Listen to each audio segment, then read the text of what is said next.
नमस्कार दोस्तों, स्वागत करते हैं आपका हमारे चैनल एग्ज़ाम सभा में। और आज के वीडियो में डिस्कस करेंगे वाटर गवर्नेंस इन इंडिया के बारे में। मतलब कि इंडिया में पानी का जो वितरण है वो कैसे है, और इसमें हम देखेंगे कि कौन कौन सी कमेटी है जो कि इस तरह के रिकमेंडेशन करती है, या फिर कौन कौन से बिल हैं जो कि इसके संदर्भ में आपकी बातें बताते हैं। तो अभी लेटेस्ट बिल की बात करेंगे जो आपका 2019 में अभी लोकसभा से पारित हुआ था। तो इसमें आपका है जो जिस पहले बिल की बात करेंगे वो आपका IRWD अमेंडमेंट बिल है। मतलब कि इसको कहते हैं inter state river water dispute amendment. मतलब IRWD का मतलब क्या हुआ, inter state river water dispute amendment 2019। कहने का मतलब कि ऐसा होता है कि जब नदियाँ एक प्रदेश से दूसरे प्रदेश में जाती हैं तो उसका पानी का वितरण कैसा हो।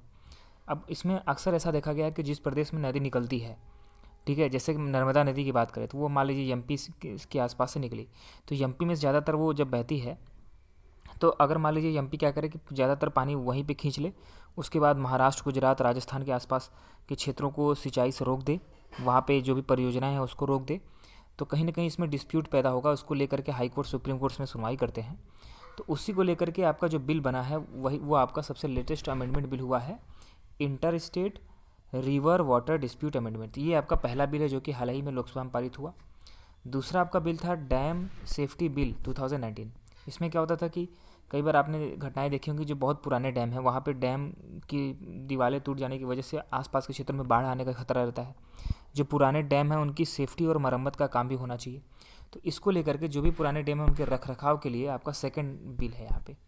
तो पहला बिल आपका किसके बारे में है, वाटर डिस्प्यूट के बारे में, जो कि इंटर स्टेट लेवल पे होता है। दूसरा आपका उस बारे में है कि पुराने डैम्स का रख रखाव और सेफ्टी कैसे रखी जाए। दूसरा अब आगे समझते हैं कि अभी 2019 में जो प्रोविज़न किया है कि जल विवादों को लेकर के स्थायी कमेटी ट्रिब्यूनल बनाने की बात चल रही है। मतलब कि the inter state river water dispute amendment 2019 में इम्प्रूव किया गया है inter state water dispute resolution को। इसमें क्या किया गया है कि इसमें परमानेंट ट्रिब्यूनल बना दिया गया है जो कि देश में होने वाले किसी भी आपका झगड़ा है उसकी सुनवाई करेगा, ठीक है। तो ये जो आपका मैकेनिज्म तैयार किया गया वो आपका इस पर्टिकुलर एक्ट के द्वारा ही तैयार किया गया है। उसके साथ साथ रिवर बोर्ड एक्ट 1956 पहले से आपका बना हुआ है। ऐसा नहीं है कि हमारे देश में ऐसा कोई एक्ट नहीं था जो कि इस तरह की कमेटी को बना करके उस पर सुनवाई नहीं कर सकता था, लेकिन वह उतना प्रभावी नहीं था जिसको लेकर के अभी चर्चा चल रही है। अब इसमें कौन सा आर्टिकल है जो कि इंटर स्टेट वाटर डिस्प्यूट को यहाँ पे कवर करता है, तो आर्टिकल 262 जो है इस तरह के डिस्प्यूट को कवर करता है। और इसके तहत आर्टिकल 262 के तहत जो अमेंडमेंट किया गया उसमें क्या हुआ है कि संसद किसी भी जल विवाद पर कानून बना सकता है।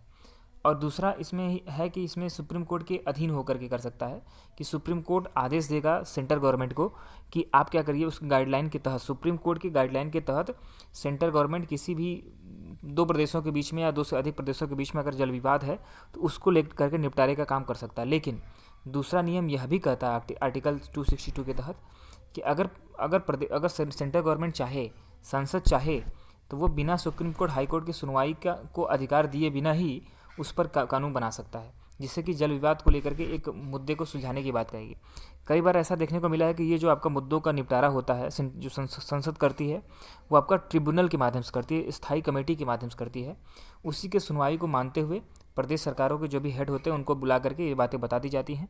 तो ऐसा होता है। लेकिन बहुत से जल विवाद ऐसे रहे हैं, खासकर दक्षिण भारत में, चाहे कावेरी जल विवाद हो चाहे गोदावरी हो, तो उनमें आपने देखो कृष्णा नदी का जो जल विवाद है तो उसमें आपने अक्सर देखा होगा कि दो या दो से अधिक प्रदेशों के बीच में बड़े लंबे समय से आपका ये डिस्प्यूट चला आ रहा है। तो जैसे शुरुआत करेंगे कावेरी जल विवाद की, तो इसके लिए एक ट्रिब्यूनल बनाया गया था जो मतलब स्थायी कमेटी थी। तो उसके तहत उसने क्या किया कि 20 फरवरी 2013 को एक ऑर्डर पारित किया। मतलब वो फाइनल ऑर्डर था जिसमें गवर्नमेंट ऑफ इंडिया को नोटिफाई किया गया कि मतलब इस मुद्दे पर काम करिए, ठीक है। तो ये कावेरी विवाद का लेटेस्ट अपडेट है। इसी तरीके से वामसा धारा आपका ट्रिब्यूनल है। वामसा धारा ट्रिब्यूनल ने आपका सितंबर 2017 में अपना फाइनल वर्डिक्ट सुनाया। इसमें आंध्र प्रदेश को नरादी और कत्रागिड्डा में नहर बनाने की अनुमति प्रदान कर दी। तो मतलब कुछ ना कुछ यहाँ पे ट्रिब्यूनल जो होती है वो एक सहमति पर आने की कोशिश करती है। अगला है कि महानदी का वाटर जो डिस्प्यूट था उसको ट्रिब्यूनल जो बनी है उसने सुप्रीम कोर्ट के कहने पर अपना आदेश सुनाया। कहने का मतलब कि जब महानदी वाटर डिस्प्यूट जो था हाई कोर्ट में गया, फिर उसके बाद हाई कोर्ट से सुप्रीम कोर्ट में गया, हाई कोर्ट में जा ही नहीं सकता एक्चुअली। हाई कोर्ट में कैसे जाएगा?